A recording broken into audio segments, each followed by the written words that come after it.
Hello guys, welcome to learn mathematics class 11th chapter 1। Last video lecture में हमने discuss किया है। Chapter 1 की हम बहुत सारी चीज़ें पढ़ चुके हैं, जिसमें से हमने सेट्स पढ़ लिया है, एक्सरसाइज सॉल्यूशन पढ़ लिया है, ठीक है। टाइप्स ऑफ सेट्स हम क्लियर कर चुके हैं। और इसके बाद आपका जो नेक्स्ट टॉपिक है बहुत इंपॉर्टेंट टॉपिक है, आगे भी आपके काम आने वाला है इन 12th क्लास, इन सीनियर क्लासेस ऑल्सो। तो ऑपरेशन ऑन सेट्स, ठीक है। आप सेट्स के ऊपर कौन कौन से ऑपरेशंस को पॉसिबल कर सकते हैं वो सारे इसके अंदर आ जाएंगे आपके। ऑपरेशन ऑन सेट्स ये आपका न्यू टॉपिक है, न्यू एक्सरसाइज सॉल्यूशन में आपकी बहुत हेल्प करेगा। देखिए, फर्स्ट ऑपरेशन जो आपकी सिलेबस में दिया हुआ है that is union of sets. क्या है? Union of sets. That means sets का यूनियन हमें करना है, ठीक है। This is your first operation. तो इसको रिप्रेजेंटेशन करने का जो तरीका है, इसको रिप्रेजेंट हम करते हैं, वो करते हैं हम यू। इस यू से हम करते हैं इसको रिप्रेजेंट, ठीक है। अगर हमारे पास कोई भी सेट है, let A and B are two sets, A and B are two sets, हमारे पास दो सेट्स हैं ए एंड बी, एंड उसका हमें क्या निकालना है? यूनियन निकालना है। So we will write it A union B. ये सिंबल है और इसको हम क्या पढ़ते हैं? A union B. This is the representation of union of sets, ठीक है। दो सेट्स का यूनियन, हम इसे ज़्यादा सेट्स में भी कर सकते हैं, A union B union C union D, ठीक है। कितने भी सेट्स का यूनियन होता है। Now what is union? इस ऑपरेशन का मतलब क्या है? जैसे आप लोग एडिशन करते हैं, सब्ट्रैक्शन करते हैं इन नंबर्स, डिवीजन करते हैं, मल्टीप्लिकेशन करते हैं, ये सारे ऑपरेशन होते हैं एग्जैक्टली सेम। आपका जो यूनियन ऑफ सेट्स है वो एक ऑपरेशन है जो सेट्स के ऊपर डिफाइन होता है, ठीक है। तो इस यूनियन का मतलब क्या है? इस यूनियन का मतलब क्या है? अगर हम डेफिनेशन देखें तो आपका जो यूनियन होता है वो होता है, it will give you a union B. जो है वो आपको आंसर क्या देगा? X such that X belongs to A और x बिलोंग्स टू b। ये उसकी डेफिनेशन है। मतलब क्या है कि हमें ये एक ऐसा वेरिएबल x देगा जो a को भी बिलोंग करता हो, b को भी बिलोंग करता हो, और लगा हुआ है। दैट मीन्स a को भी, a में जितने एलिमेंट हैं वो सारे एलिमेंट, प्लस b में जितने एलिमेंट हैं वो सारे एलिमेंट आएंगे, लेकिन एलिमेंट का रिपीटेशन नहीं होगा, ठीक है। आइदर ए के सारे एलिमेंट और बी के सारे एलिमेंट आएंगे, बट एलिमेंट का रिपीटेशन नहीं होगा, एक ही बार एक एलिमेंट आएगा। Let take an example to make it very clear for you. A is equal to 1, 2 and let say second set we are having that is 1, 2, 3, 4. Okay, now we have to find the union A union B, हमें find करना है। तो हम कैसे find करेंगे? हमने क्या बोला? जितने भी एलिमेंट सेट ए को बिलोंग करते हैं वो सारे लिख लीजिए, ठीक है। देन सेट बी को जितने बिलोंग करते हैं वो भी सब लिखिए, बट रिपीटेशन नॉट अलाउड। आप एक एलिमेंट को दो बार नहीं लिखेंगे। So that means 1 and 2 already written, इसको आप दोबारा नहीं लिखेंगे। Which one has left? 3 and 4। So A union B is equal to 1, 2, 3, 4। तो ये आपका क्या हो गया? यूनियन ऑफ सेट्स का ऑपरेशन हो गया, ठीक है। Now let's take one more example. If we have A B C in P set and in Q set we have A, E, I, O, U vowels. Okay, then what will be P union B? Sorry, P union Q. तो P union Q आपका क्या होगा? एक जो number है वो एक ही बार आएगा। सो इधर अल्फाबेट है आपके पास A and A. One A will come, B, C, then E, I, O and U. These are all the elements of union set. तो यूनियन का मतलब क्या है? जैसे आप प्लस करते हैं, बिल्कुल एग्जैक्टली वही सेम है। आपने क्या कर देना है? दोनों के एलिमेंट्स को ऐड कर देना है। Means add in the sense कि आपको दोनों के एलिमेंट को एक ही सेट में लेके आ जाना है, ठीक है। ऐड नहीं करना है, लेकिन दोनों के एलिमेंट को एक ही सेट में लेके आना है, बट रिपीटेशन नहीं करना है, ठीक है। एक एलिमेंट एक ही बार आएगा, दोबारा नहीं आएगा। This is union of set, ठीक है। सेकेंड ऑपरेशन जो आपके उसमें है, intersection of sets. Intersection of sets, ठीक है। इंटरसेक्शन ऑफ सेट्स आपके उसमें क्या है? सेकंड जो आपका ऑपरेशन है सेट्स में, वो इंटरसेक्शन ऑफ सेट्स है, ठीक है। If you talk about intersection, intersection का मीन्स क्या होता है? The common part between them, common part between any two sets, अगर आपके पास कोई भी दो सेट गिवन है तो उनके बीच का जो कॉमन पार्ट है that will be your answer, उसको हम क्या बोलेंगे, उसका आंसर बोलेंगे. सो इंटरसेक्शन ऑफ सेट्स में अगर हम बात करें, इंटरसेक्शन ऑफ सेट में let we have two sets A and B, let these two sets we are having A and B, हमारे पास दो सेट है ए एंड बी, ठीक है. Then what is A intersection, intersection opposite है. Union में आप सीधा यू करते थे, इसमें इंटरसेक्शन है अपोजिट है उसका, उल्टा आपका यू आपको क्या करना है, अपोजिट कर देना है, ठीक है. So this is the representation of intersection, ये इंटरसेक्शन का रिप्रेजेंटेशन है. सेट फॉर्मेट में अगर मैं लिखूं तो x is the element such that x belongs to a and also belongs to b, that means ऐसे एलिमेंट जो a और b दोनों को सेम बिलोंग करते हों, ठीक है. तो वो क्या होंगे, उसके इंटरसेक्शन पार्ट होंगे, जो ए में भी हों और बी में भी हों. बाकी एलिमेंट को आप नहीं लेंगे, यूनियन में आप सारे एलिमेंट ले लेते हैं, बट यहाँ पर इंटरसेक्शन में आपको कौन से एलिमेंट लेने हैं, सिर्फ वो एलिमेंट जो ए और बी दोनों में कॉमन एलिमेंट हो. Let's take the example of previous one. Same example लेते हैं अगर हम 1 2 b is equal to 1 2 3 4, then what is A intersection B, intersection की बात कर रहे हैं, ठीक है. रिमेंबर दैट इंटरसेक्शन मीन्स क्या होता है, common part between them, one is there so 1 2 that is there common part, ये इनका कॉमन पार्ट है, ठीक है. ए एंड बी बोथ को बिलोंग करना जरूरी है, so that's why A 1 2 is your answer for the intersection. A intersection B जब हम करेंगे तो 1 2 आपका क्या हो जाएगा, आंसर हो जाएगा. Okay, now take one more example we have taken previously.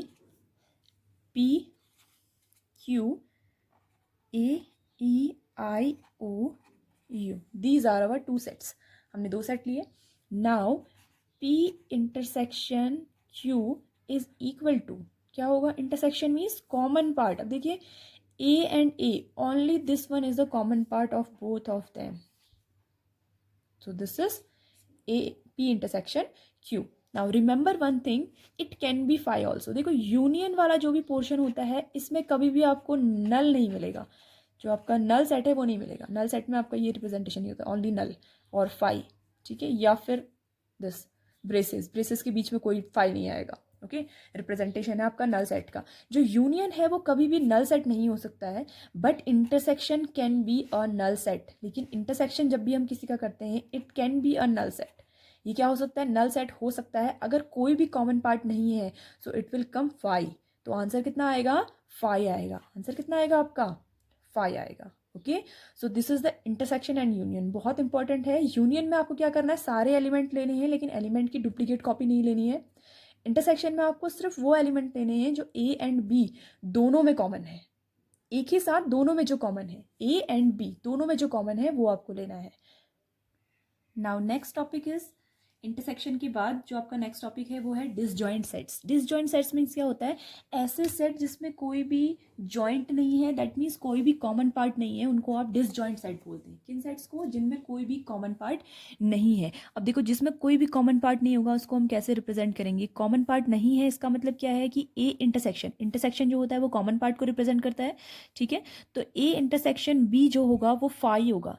जब भी आपका ए इंटरसेक्शन बी वाला जो पार्ट है वो आपका फाई सेट हो जाता है तो उसको हम क्या बोलते हैं, डिसजॉइंट सेट बोलते हैं, ठीक है. दैट मीन्स इंटरसेक्शन में कोई भी एलिमेंट नहीं है, then it is called A intersection B is equal to phi. और ऐसे सेट को हम क्या बोलेंगे, डिसजॉइंट सेट्स बोलेंगे, ऐसे दो सेट्स को, ठीक है. We have two sets A and B for which, अगर हमारे पास कोई भी दो सेट ए एंड बी हैं जिनके लिए हमारा इंटरसेक्शन फाई आ जाए तो उसको हम क्या बोलते हैं, उन दोनों सेट्स को हम डिसजॉइंट बोलते हैं. यानी कि उनके बीच में कोई भी जॉइंट नहीं है, कॉमन नहीं है कुछ भी, ठीक है. नॉट एनीथिंग कॉमन, कोई भी कॉमन पार्ट नहीं है उनके बीच में, तो उसको हम क्या बोलेंगे, डिसजॉइंट सेट बोल देंगे.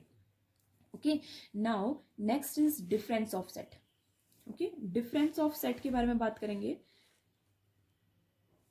Difference of set a minus B और it can be b minus A.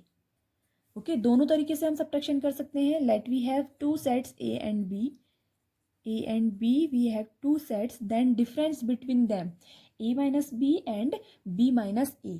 Now कैसे हम इस डिफरेंस को रिप्रेजेंट करेंगे? देखिए, इसको रिप्रेजेंट करने का सिंपल वे है x belongs to x belongs to a, that means x such that x belongs to a।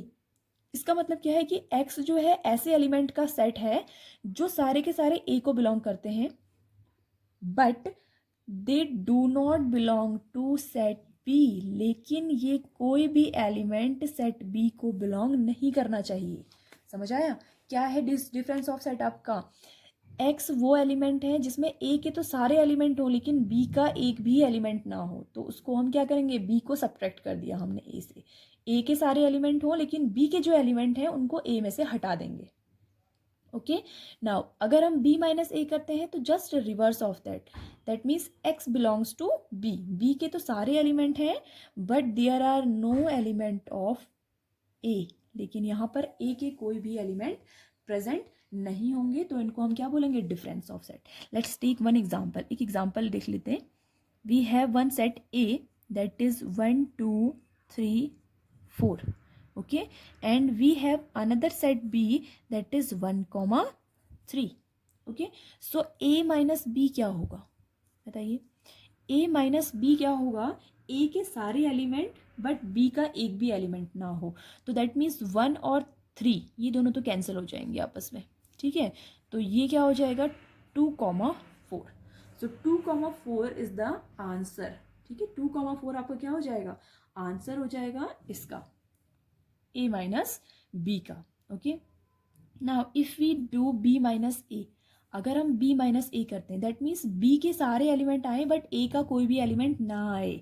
सो देखिए 1 and 3 एंड 1 and 3 तो यहाँ कैंसिल हो जा रहे हैं, so that means b minus A क्या आ रहा है? हमारा 5 आ रहा है, ठीक है? सो a माइनस बी और b माइनस ए दोनों डिफरेंट चीज़ें हैं, बहुत ध्यान से देख लीजिए इसको, ठीक है? नाउ नेक्स्ट थिंग, एक और चीज़ है आपके पास कि a माइनस बी को आप इंटरसेक्शन के फॉर्म में भी लिख सकते हैं, ठीक है?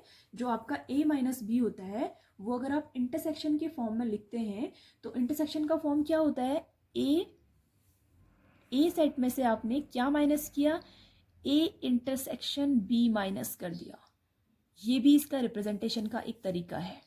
Okay, this is also the representation, लेकिन ये भी एक रिप्रेजेंटेशन का तरीका है। मे बी पॉसिबल कि आपके 1 मार्क्स के क्वेश्चन में कहीं पर ऑप्शनल क्वेश्चन में ये क्वेश्चन आ जाए that a minus B should be equal to 4 options are given there. So a minus B में a के तो सारे एलिमेंट होंगे, हम माइनस क्या करेंगे? a इंटरसेक्शन b, यानी कि a और b में जो कॉमन एलिमेंट है उनको हम हटा देंगे तो हमारा a माइनस बी आ जाएगा। ओके, एग्जैक्टली सेम अगर b माइनस ए होगा तो a के रिप्लेस में क्या हो जाएगा? b हो जाएगा। That means b minus A should always equal to b minus A intersection b। हमने b में से a इंटरसेक्शन b को क्या कर देना है? घटा देना है, इन दोनों के कॉमन पार्ट को। सो this is the more information, ठीक है? आपके सिलेबस में नहीं भी हो सकता है बट ऑप्शनल क्वेश्चन में ये आपको मिल सकता है किसी में भी, that a minus B should equal to this, b minus A should equal to this. ये सिर्फ इस डेफिनेशन से ही हमको पता चला है, हमने उसको रीराइट कर दिया दूसरे फॉर्मेट में, ठीक है? a माइनस बी लिखा या फिर a माइनस, हमने क्या किया? इन दोनों का इंटरसेक्शन वाला जो पार्ट है जो a में भी है और b में भी है उसको हमने a में से हटा दिया, ठीक है? That is the subtraction of sets. ये आपका डिफरेंस ऑफ सेट हो गया।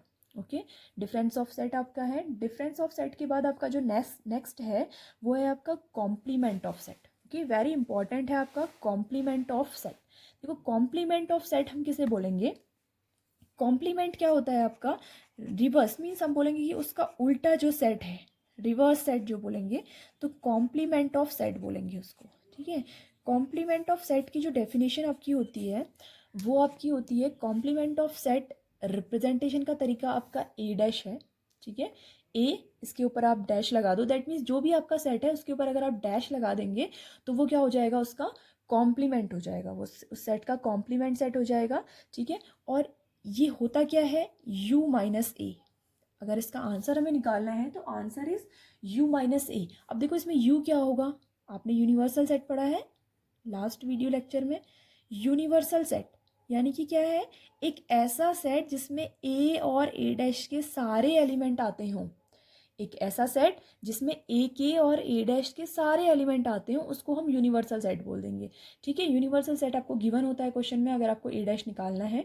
ठीक है, तो यूनिवर्सल सेट में से आप ए को अगर माइनस कर देंगे तो आपके पास किसके एलिमेंट बच जाएंगे, ए डैश के एलिमेंट बच जाएंगे, और इसको हम क्या बोलेंगे, कॉम्प्लीमेंट ऑफ सेट बोल देंगे। ठीक है, कॉम्प्लीमेंट ऑफ सेट बोल देंगे। देखिए इसके साथ में बहुत इंपॉर्टेंट प्रॉपर्टीज़ होती हैं आपकी कॉम्प्लीमेंट ऑफ सेट की प्रॉपर्टीज़। कॉम्प्लीमेंट ऑफ सेट में प्रॉपर्टीज़ आपकी जो हैं उनको देख लेते हैं। ठीक है, कॉम्प्लीमेंट निकालने के लिए आपको क्या करना है, कुछ भी नहीं करना है, आपको सिर्फ यूनिवर्सल सेट में से ए वाले सेट को माइनस कर देना है, ए वाले सेट के सारे एलिमेंट हटा देने हैं, तो आपका ए डैश वाला सेट आ जाएगा। प्रॉपर्टीज़ के बारे में अगर हम डिस्कस करें तो पहली प्रॉपर्टी आपकी है, देखिए A union A dash is equal to universal set. देखो मैंने बोला ना आपसे, यूनिवर्सल सेट क्या होता है, ए के सारे एलिमेंट और उसके कॉम्प्लीमेंट के सारे एलिमेंट जो होते हैं उन दोनों एलिमेंट का जो सेट होता है, पूरा का पूरा सेट होता है, उसको हम यूनिवर्सल सेट बोलते हैं। ठीक है, तो इसका मतलब क्या होगा कि सिंपल आपका ए एंड उसका कॉम्प्लीमेंट अगर हम उसका यूनियन बना दें, यूनियन मीन्स सारे एलिमेंट अगर उसमें ऐड कर दें, तो दैट मीन्स हमें क्या मिल जाएगा, यूनियन ऑफ सेट मिल जाएगा। तो ये पहली प्रॉपर्टी है आपकी। ठीक है, जब भी आप क्या करते हैं, दोनों का क्या करेंगे, यूनियन करेंगे, यूनियन मतलब सारे एलिमेंट आ जाएंगे। और देखो अगर हम इसका इंटरसेक्शन कर दें, देखो ए और ए डैश जो है बिल्कुल एक दूसरे के अपोजिट सेट्स हैं, बिल्कुल एक दूसरे के रिवर्स सेट है, उल्टे सेट है, यानी कि ए में ए डैश का कोई भी एलिमेंट नहीं होगा, ए डैश में ए का कोई भी एलिमेंट नहीं होगा। सो दैट मीन्स इनका इंटरसेक्शन में कोई भी कॉमन पार्ट तो आएगा ही नहीं, तो ये हमेशा क्या होगा, फाई होगा। ठीक है, पहली प्रॉपर्टी तो क्या है, अगर हम इन दोनों का यूनियन निकालते हैं तो वो हमेशा यूनिवर्सल सेट आएगा। अगर हम इन दोनों का इंटरसेक्शन निकालते हैं तो वो हमेशा क्या आएगा, एक नल सेट आएगा। कैसा सेट आएगा, नल सेट आएगा, उसको हम 5 से रिप्रेजेंट कर देंगे। सो this is your second property. Okay, third property आपकी जो है वो है, अगर आप इसका कॉम्प्लीमेंट का भी कॉम्प्लीमेंट निकाल दें। ठीक है, आपने पहले कॉम्प्लीमेंट निकाला, फिर अगेन उस कॉम्प्लीमेंट का अगेन कॉम्प्लीमेंट निकाल दिया, तो वो हमें क्या मिल जाता है, ओरिजिनल सेट मिल जाता है हमेशा। ठीक है, यानी कि डबल डैश जब भी होते हैं तो ओरिजिनल सेट मिल जाएगा। आपने एक बार कॉम्प्लीमेंट निकाला, फिर अगेन उस कॉम्प्लीमेंट का फिर से कॉम्प्लीमेंट निकाला, तो आपका क्या बन जाएगा, ओरिजिनल सेट ए आ जाएगा। ओके, नेक्स्ट प्रॉपर्टी जो आपकी है कॉम्प्लीमेंट ऑफ सेट में, जो नेक्स्ट प्रॉपर्टी है वो क्या है, फाई। अगर आप नल सेट का क्या निकालते हैं, कॉम्प्लीमेंट निकालते हैं, फाई फाई डैश। ओके, अगर आप नल सेट का कॉम्प्लीमेंट निकालते हैं तो वो हमेशा क्या आएगा, यूनिवर्सल सेट आएगा। नल सेट का कॉम्प्लीमेंट क्या होता है, यूनिवर्सल सेट होता है। एंड अगर आप यूनिवर्सल सेट का कॉम्प्लीमेंट निकालें, सॉरी सेल नहीं सेट, ठीक है, यूनिवर्सल सेट का अगर आप कॉम्प्लीमेंट निकालें तो वो हमेशा क्या आएगा, नल सेट आएगा। ओके, रिमेंबर दिस प्रॉपर्टीज़, इनको याद कर लीजिए आप लोग, बहुत काम आने वाली हैं आपकी ये properties. A union A dash, यानी कि अगर आप किसी कॉम्प्लीमेंट के साथ किसी भी सेट का यूनियन करते हैं तो वो हमेशा एक यूनिवर्सल सेट आता है। किसी भी सेट का उसी सेट के कॉम्प्लीमेंट के साथ यूनियन अगर आप करते हैं तो वो क्या आएगा, यूनिवर्सल सेट आएगा। अगर आप किसी कॉम्प्लीमेंट का उसी सेट के साथ इंटरसेक्शन निकालते हैं तो वो हमेशा फाई आएगा, एक नल सेट आएगा। ओके, कॉम्प्लीमेंट का अगेन अगर आप कॉम्प्लीमेंट फाइंड करते हैं तो वो ओरिजिनल सेट आपको दे देगा। Okay, this will give you the original set, आपको ओरिजिनल सेट मिल जाएगा। अगर आप क्या करते हैं, नल सेट का कॉम्प्लीमेंट निकालते हैं तो यूनिवर्सल सेट आता है, और यूनिवर्सल सेट का कॉम्प्लीमेंट निकालते हैं तो नल सेट आता है। Okay, these are the properties. Now next video lecture में हम डिस्कस करेंगे सम सिमेट्रिक डिफरेंसेस, आपकी जितने भी लॉज हैं सेट्स में कौन कौन से लॉज होते हैं, and De Morgan's law is also there. ये सारी प्रॉपर्टीज़ हम नेक्स्ट वीडियो लेक्चर में डिस्कस करते हैं। And if you like the video, please subscribe and like the channel, and do comment on the comment section. It is very helpful for us. Okay, please subscribe it.